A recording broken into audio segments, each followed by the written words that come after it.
Hola, bienvenido a este tercer capítulo de Surrender, 40 canciones, una historia. Damos inicio a este tercer capítulo titulado Iris, Hold My Cloud.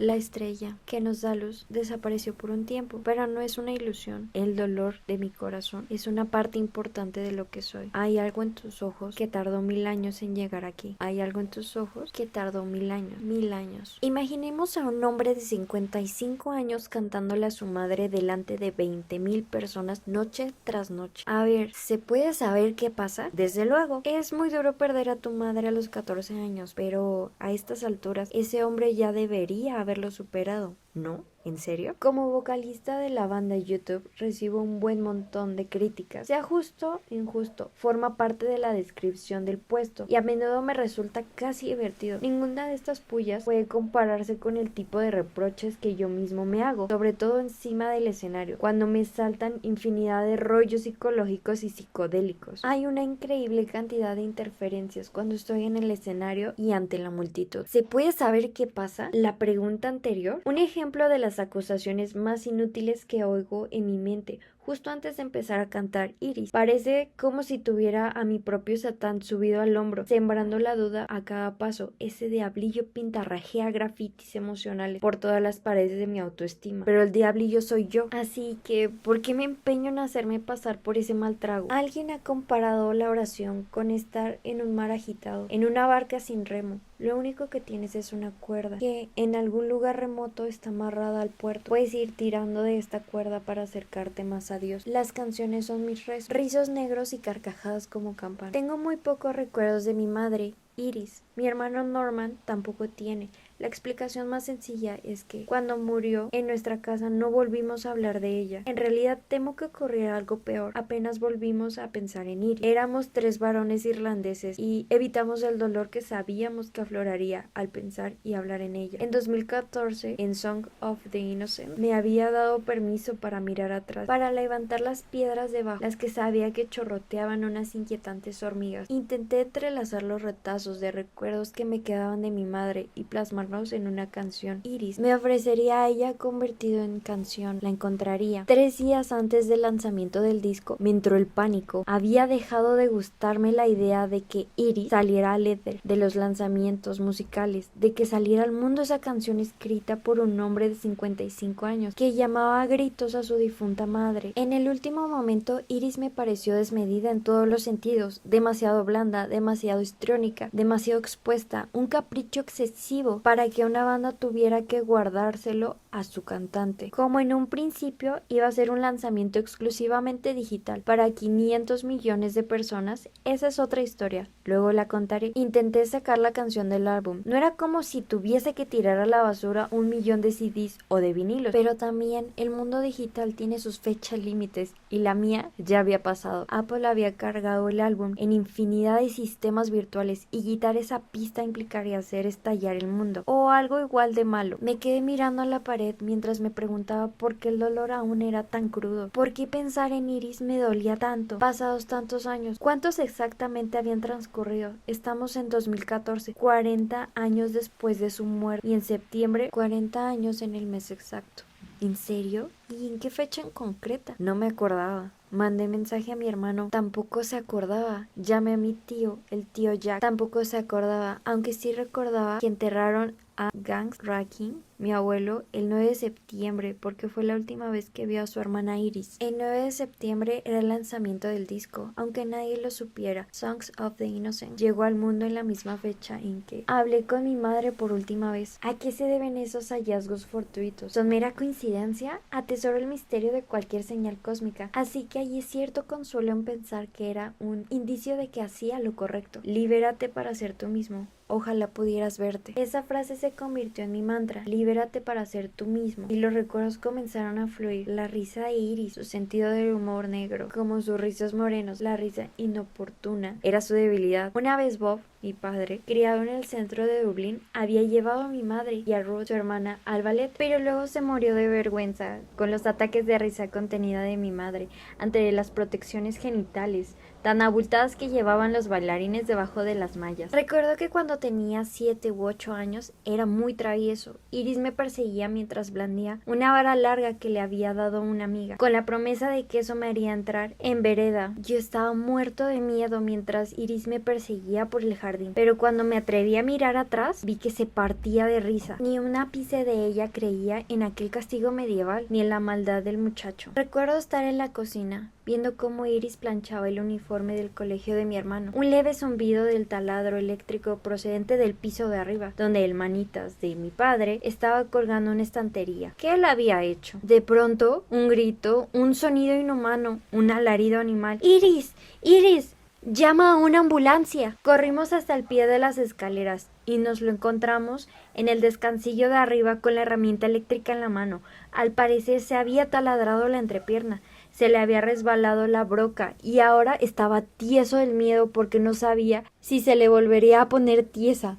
¡Me he castrado!, gritó. Yo también me quedé en estado de shock al ver a mi padre, el gigante del número 10 de Cedarwood Road, como un árbol caído. Y además no sabía el significado de eso. Iris sí lo sabía y también se quedó de piedra, pero la expresión de su cara no indicaba alarma. No, la expresión de su cara era la de una mujer hermosa que intentaba contener la risa, seguida de la expresión de una mujer hermosa que no pudo seguir conteniendo la risa. Carcajadas de una chica atrevida cuyos esfuerzos por no cometer un sacrilegio solo consiguen provocar un estallido aún más escandaloso cuando por fin explota. Iris se acercó al teléfono, pero no conseguía serenarse para marcar el número de urgencias. Se retorcía de la risa. Papá superó la herida física. Su matrimonio superó el incidente. El recuerdo quedó fijado en nuestro hogar. Iris era una mujer práctica. Sí, también ella era una manita. Sabía cambiar el enchufe de la hervidora de agua. Sabía coser. Vaya, sí sabía coser. Empezó a trabajar a media jornada como modista, cuando mi padre no le permitió trabajar de mujer de limpieza para Erlingus, junto con sus mejores amigas de Cedarwood Road. Tuvieron un buen enfrentamiento por ese asunto, la única pelea en toda regla que recuerdo. Estaba en mi cuarto escuchando a escondidas. Contraatacó con un "tú no me mandas" en su defensa. Y seamos sinceros, él no mandaba. La súplica tuvo éxito. Donde la orden había fracasado, mi madre dejó pasar la oportunidad de trabajar con sus amigas en el aeropuerto de Dublín. Años después, cada vez que volvía a casa después de una gira, sentía una punzada de dolor al encontrarme con sus buenas amigas, Onag y Winnie, en la zona de llegadas. Iris no estaba entre nosotros, pero a veces me la imaginaba de pie junto a ellas. Domingo por la mañana, en las 2 iglesias de St. Canice. Abrázame fuerte y no me sueltes. Abrázame fuerte como si me conocieras. Abrázame fuerte. La oscuridad apenas nos deja ver quiénes somos. Llevo tu luz dentro de mí. Bob era católico. Iris era protestante. Su matrimonio había escapado al sectarismo de Irlanda en la época. Y Bob creía que la madre debía tener el voto decisivo en la instrucción religiosa de los hijos. Los domingos por la mañana nos dejaba a mí y a mi hermano con nuestra madre en la iglesia protestante de St. Canice, en Finglas. Después mi padre escuchaba misa en la misma calle, pero en la iglesia católica. También se llamaba St. Canice. ¿Confuso? Sí. Había apenas 1,5 kilómetros entre las dos iglesias, pero en Irlanda de los 70, 1,5 kilómetros era una distancia enorme. En aquella época los protestantes tenían mejores melodías y los católicos la mejor puesta en escena. Gavin Friday, mi colega desde un principio de Cedarwood Road, solía decir que el catolicismo es el glam rock de la religión, con sus velas y colores psicodélicos, los azules, los escarlatas y los morados de los cardenales, sus bombas de humo hechas de incienso y el tintineo de la campanilla. A los protestantes se les daba mejor las campanas grandes, porque, tal como decía Gavin, podían permitírselo. Para una gran parte de la población de Irlanda, protestantismo y riqueza iban de la mano. Poseer cualquiera de las dos implicaba haber colaborado con el enemigo, es decir, Gran Bretaña. Ese era el pensamiento bastante deformado de las décadas de 1960 y 1970. En realidad, la Iglesia de Irlanda había proporcionado a muchos de los insurgentes irlandeses más famosos, y al sur de la frontera su congregación era en su mayoría modesta, en todos los sentidos, gente muy modesta, muy simpática. Es más, lejos de la intolerancia, de lo único que podías quejarte era del exceso de simpatía. Sus fiestas en el jardín y sus mercadillos de trueque eran una especie de muerte de empalagamiento. La Iglesia de Irlanda podía matar tratarte con tanta simpatía? Mi padre era muy respetuoso con la comunidad eclesiástica de su esposa, de modo que tras rendir culto a solas en una punta de la calle, regresaba desde su iglesia de Saint Canice para esperar a la puerta de la otra Saint Canice a que saliera su esposa y sus hijos y luego nos llevaba a todos a casa. Iris y Bob se habían criado en la ciudad de Dublín, alrededor del paso de Oxmantown Road, una zona conocida como Cowtown, porque la feria se celebraba ahí todos los miércoles. Estaban junto a Phoenix Park, que según los lugareños era el mayor parque urbano de Europa, y porque que a Bob y a Iris les encantaba pasear y observar los ciervos que corrían libres, cosa rara para los dublineses. Bob jugaba al cricket en el parque y su madre, la abuela Hewson, escuchaba los resultados de la selección inglesa de cricket en la BBC. En Irlanda, ese deporte no era un juego de la clase obrera. Si a eso le sumamos que mi padre ahorraba para comprar discos de sus óperas favoritas, que llevó a su mujer y a la hermana de esta al ballet, y que después no dejó que Iris se convirtiera en una doña fregona. Como él decía, aunque sus amigas sí lo fueran, es más fácil hacerse una idea de lo que quizás Bob fuese un pelín de snob. Sus intereses, desde luego, no eran lo más habituales en el barrio. En realidad es posible que toda la familia fuera un poco diferente. Mi padre y su hermano, Leslie, ni siquiera hablaban con un acento dublinés muy marcado. Eran como si siempre usaran la misma voz formal que ponían cuando respondían el teléfono. El apellido de mi familia paterna también es extraño, en el sentido de que puede ser tanto protestante como católico. Durante una gira por el Reino Unido, vi una vez un pub muy pijo, una estatua de la decapitación de Carlos I, y había un tal John Hewson entre los 7 sanguinarios. ¿Un republicano? Bien.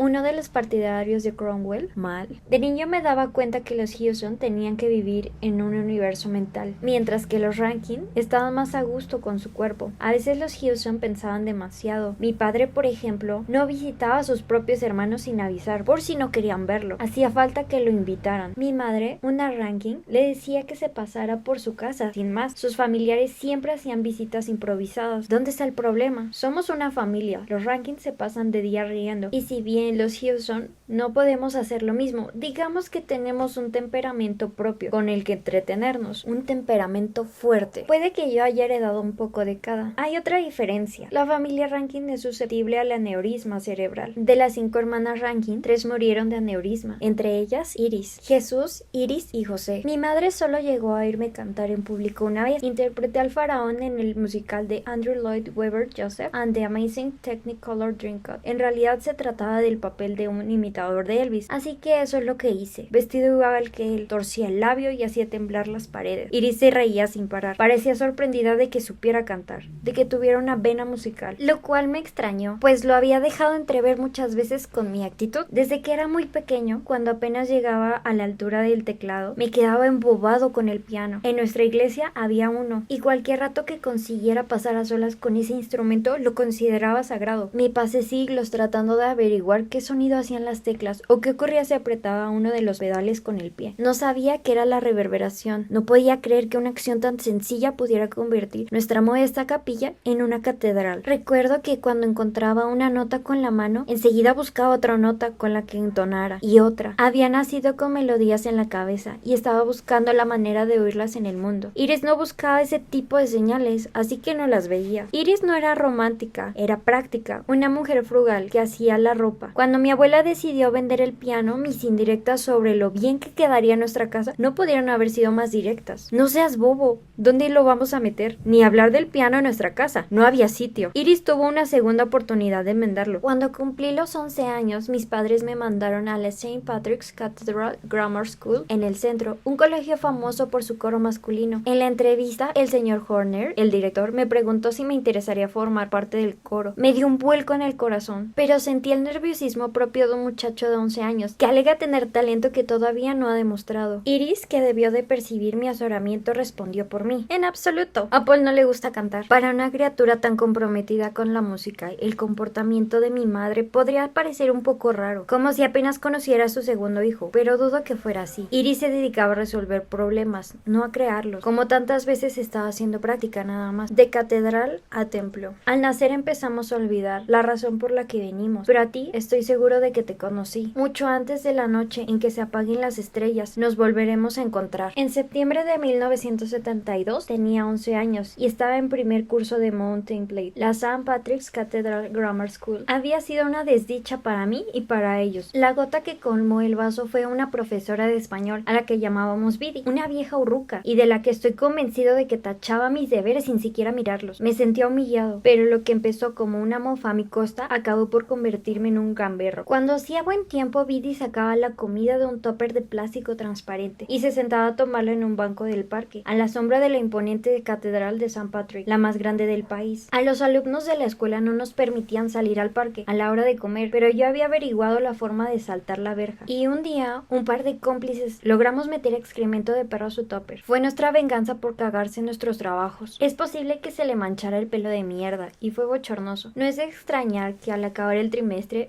Biddy quisiera quitarse parte de esa mierda del pelo, y la dirección del centro me insinuara que yo sería más feliz en otro sitio. Entra en la escena Mount Temple Comprehensive School, y Mount Temple fue la liberación. Era un experimento coeducativo y aconfesional, admirable para la época en la conservadora Irlanda. En lugar de la clase A, una clase B y la otra C, las 6 clases de primer curso llevaban las letras D, U, B, L, I y N. Nos animaban a ser nosotros mismos, a ser creativos, a llevar la ropa que quisiéramos, y había chicas que también llevaban la ropa que querían. El reto eran los 2 autobuses que había que coger para llegar hasta allí, el trayecto hasta el centro desde la parte noreste de la ciudad y el que iba de ahí al noreste. Salvo que fueras en bicicleta, que es lo que empezamos a hacer mi amigo Roy Manuel y yo. El colegio estaba en una pendiente interminable de una colina, en la que aprendimos a agarrarnos de una furgoneta de la leche. Y creo que jamás me he sentido tan libre como en aquellos días en los que íbamos al colegio pedaleando con Reggie. Es cierto que el tiempo no siempre permitía que fuésemos en bicicleta, y nos condenaba al pesadísimo trayecto en bus, pero a cambio los viernes teníamos la recompensa de estar en el centro de la ciudad después de la clase y tener la oportunidad de ir a Dolphin Dicks en Talbot Street. La oportunidad de contemplar embelesados carátulas de discos como Raw Power de los Stooges o Ziggy Stardust de David Bowie. Los hombres y las mujeres que cayeron sobre la tierra.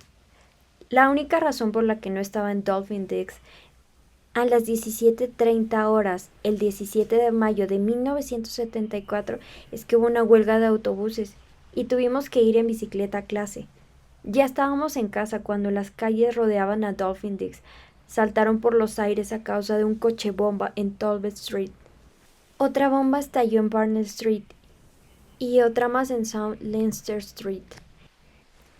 Todas en cuestión de minutos, un ataque coordinado que llevó a cabo un grupo extremista unionista de Ulster, que quería que el sur supiera cómo era el terrorismo. Una cuarta explosión estalló en Monaghan, y el número total de muertos ascendió a 33 personas, entre ellas una joven embarazada, la familia O'Brien al completo y una mujer francesa cuya familia había sobrevivido al Holocausto. Aquel día no esquivé una bala, esquivé una masacre. El hermano de 11 años de Googie, Andrew Rowan, al que apodábamos Delaney Calzón Sucio, no pudo esquivarla. Su padre, Robbie Rowan, y él habían aparcado en Barnett Street cuando estalló la detonación. Su padre encerró a Andrew en la furgoneta familiar, mientras él se dedicaba a intentar rescatar a distintas personas de los estragos. Andrew observó horrorizado los inertes cuerpos desmembrados que lo rodeaban. Años después lo llamé para preguntarle si le importaría que escribiera acerca de ese día, en una canción titulada Raised by Wolves. «Espera un segundo», me dijo, y cuando volvió al teléfono me comentó que tenía en la mano un resto de metralla auténtica del coche bomba. Había guardado ese pedazo de la bomba durante 40 años, prueba de un trauma que se había llevado una parte de él. Sus palabras, cuando tenía 15 años apareció en los periódicos, por disparar a un ladrón que había entrado en la tienda de bicicletas en la que trabajaba. A los 20 años era adicto a la heroína y dormía al raso en las calles de Londres. Nuestra canción Bad está dedicada a Andrew. El Dalai Lama dice que solo se puede empezar una auténtica meditación sobre la vida con una meditación sobre la muerte. Suena a historia gótica, pero da que pensar. La finitud y la infinitud son 2 polos de la experiencia humana. Todo lo que hacemos, pensamos, sentimos, imaginamos y debatimos está enmarcado en la noción de si nuestra muerte es el final o el principio de algo. Se precisa una gran fe para no tener fe, una fortaleza de carácter para resistirse a los textos antiguos que insinúan la existencia de otra vida. A los 14 años, nada de todo esto era abstracto. Secuencia onírica estando despierto. El lunes 9 de septiembre de 1974 tengo 14 años. Mi padre lleva a mi madre en brazos a través de una multitud que se desperdiga, como una bola blanca de billar que golpea un triángulo de color. Tiene prisa por ir al hospital. Iris se ha desplomado junto a la tumba mientras bajan el féretro de su padre y lo metían en la tierra. Iris se ha desmayado. Iris se ha desmayado. Mis tías, mis primos, sus voces resuenan como la brisa entre las hojas. Se pondrá bien, se ha desmayado nada más. Se, susurra el viento. Ah, ah, ah, desmayado. Iris se ha desmayado antes de que yo o cualquier otro pudiera pensar o parpadear. Siquiera mi padre ya había metido a Iris en el asiento trasero del Hillman Avenger, con mi hermano Norman al volante, a sus 21 años conduciendo el coche de la huida, pero aquel día fue imposible huir de la tragedia. Me quedé con mis primas para dar el último adiós a mi abuelo, y luego, casi por inercia, volvimos arrastrando los pies a la casa de mi abuela, en el número 8 de Cooper Street, donde la diminuta cocina se convirtió en una fábrica de sándwiches, galletas y té. Esta casita pequeña, con 2 habitaciones en cada una de las 2 plantas, un baño exterior, parece contener a miles de personas, todas ellas alimentadas casi por milagro. Hace apenas 3 noches mi abuelo había bailado y cantado el reel de Michael Finnegan en su 50 aniversario de bodas. Pasó tan bien que sus hijos temían que se despertara por la noche y no lograra llegar al baño. Dejaron un orinal junto a la cama. Mi abuelo abandonó esta vida dándole una patada a ese orinal. Sí, le dio una patada al orinal en un espasmo por un grave ataque al corazón, la noche de sus bodas de oro.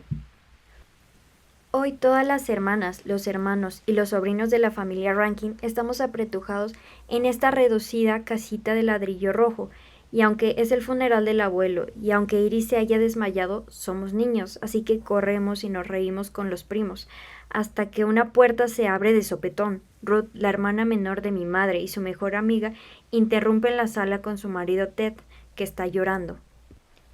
Iris se muere, repite. Ha tenido una embolia.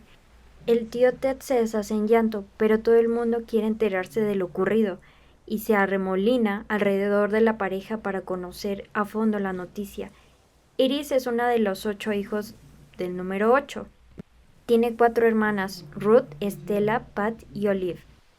Y 3 hermanos, el mayor Claude, el segundo Alex y Jack, que está casado con Bárbara, una pareja que se ha convertido en mi otra familia más cercana, con los que compartimos una caravana de vacaciones. Jack y Bárbara se apiñan junto a Ruth y Ted. Levanto la vista hacia Bárbara, que en tantos sentidos ocupará el lugar de mi madre a lo largo de los años, y veo el peso del duelo. Es como si la gravedad se doblara. Bárbara se esfuerza por mantenerse de pie. Ruth, la más próxima en edad, y en muchos aspectos más a mi madre, ocupa de inmediato el papel de la hermana mayor y empieza a organizarse. Todo esto sucede en el momento previo a que alguien se percate de que yo también estoy aquí, el hijo menor de Iris. Quizás no sea necesario que sepa esta noticia, o no así y justo ahora, pero la oigo. Tengo 14 años y mantengo una extraña calma. Les digo a las hermanas y a los hermanos de mi madre que todo acabará bien. Pero nada va bien y nada acabará bien. Todo será diferente. 3 días más tarde nos llevan a Norman y a mí al hospital para despedirnos de mi madre. Aún está viva, pero poco a poco, el pastor del barrio de Sidney Lang, con cuya hija salgo en esa época, están allí. Ruth está junto a la puerta de la habitación del hospital. Está hecho un mar de lágrimas. Y Bárbara y mi padre, cuyos ojos parecen tener menos vida que los de mi madre. Norman y yo entramos a la sala de urgencias, en guerra con el universo, pero Iris parece en paz. Cuesta hacerse a la idea de que la mayor parte de ella ya no esté con nosotros. Me recuerda que con fe del tamaño de un grano de mostaza se puede mover montañas. Pero esta montaña es la mortalidad de mi madre y no se aparta de mi camino. La cogemos de la mano y le decimos adiós. Se produce un clic, pero mi hermano y yo no lo oímos. El sonido del interruptor. La máquina que mantiene caliente a Iris se apaga. La electricidad, la luz y la vida se apagan. Se acabó. Las estrellas brillan, pero ¿saben acaso que el universo es bello pero frío? A veces, dice el clásico espiritual, me siento como un niño huérfano de madre. ¿Qué hay detrás de una pérdida así? ¿Acaso una parte del niño siente que la madre eligió marcharse? Probablemente el abandono sea la raíz de la paranoia. John Lennon, Paul McCartney, Bob Geldof, John Lydon y muchos cantantes de rock and roll que perdieron muy pronto a su madre. Algo debe significar esto. Un amigo me habla de un abandono similar en el hip hop. En este caso se trata del abandono del padre. Verso de una canción de Iris a Ali. Grandes robles de tambor, grandes temas, grandes emociones. Siempre me ha gustado la música a lo grande. Las canciones son mis rezos, las canciones también son donde vivo. Y si habitas en tus canciones, quieres asegurarte de que hay sitio de sobra. El tamaño de una canción es importante. Tu vida emocional también debe caber dentro. Y muchas de las emociones que no podía expresar de adolescente en el número 10 de Cedarwood Road han encontrado espacio desde entonces en las canciones de YouTube. Esas canciones se convirtieron en mi hogar. Mientras escribí el tema de Iris me encontré sin querer deambulando entre canciones que dedicaba a mi madre y una canción dedicada a Ali. Algo comprensible pero imperdonable. Un hombre nunca debería convertir a su madre en su amante. Es un truco en el que puede caer una chica protectora y que puede explotar un chico egoísta. Pero en ese momento se me ocurrió a mí, estaba cantando para Iris y de repente dejé de hacerlo. Me agarraste de la mano, pensé que yo te guiaba, pero fuiste tú quien me hiciste tu hombre. Máquina, sueño, ¿dónde estabas? Iris de pie en el pasillo, me dice que puedo hacerlo todo. El álbum de The Man Machine de Kraftwerk fue el primer regalo que hice a Ali, quien hasta entonces parecía escuchar sobre todo la colección de discos de cantantes melódicos de su padre. Entonces yo no lo sabía, pero Ali se convertiría en la persona que iba a creer en mí, ahora que mi madre ya no podía hacerlo. Entonces yo no lo sabía, pero años después, cuando falleció mi padre, Ali me contó que en cierto modo yo lo había culpado por la muerte de Iris, y que la rabia que tenía dentro, la rabia que todavía me supera a veces, tenía su origen ahí. Iris jugando en la playa, entierra a un niño en la arena. Iris dice que seré su muerte, no fui yo. La rabia que es el rock and roll, toda la rabia que te aleja de la página y te lleva al escenario. Noche tras noche cantas metiéndote en ella y cantas a través de esa rabia. No la maté yo, la mataste tú por no hacerle caso. A mí me harás caso. Iris, dejas de cantar la canción te canta a ti. El viaje que aleja de la autoconciencia es el viaje más importante que cualquier artista puede hacer, es el viaje más duro, pero cuando aciertas, el escenario se convierte en el lugar en el que por fin te sientes plenamente en casa, donde de un modo extraño eres plenamente tú. Yates lo captó. Oh cuerpo mecido con la música, oh brillante estampa, ¿cómo distinguir al bailarín del son que baila? Muchas gracias por acompañarme en este tercer capítulo de Surrender, 40 canciones, una historia. Espero que lo hayas disfrutado. No olvides suscribirte a Audiomichi, estamos disponibles en Spotify y en YouTube para que no te pierdas ninguno de los capítulos.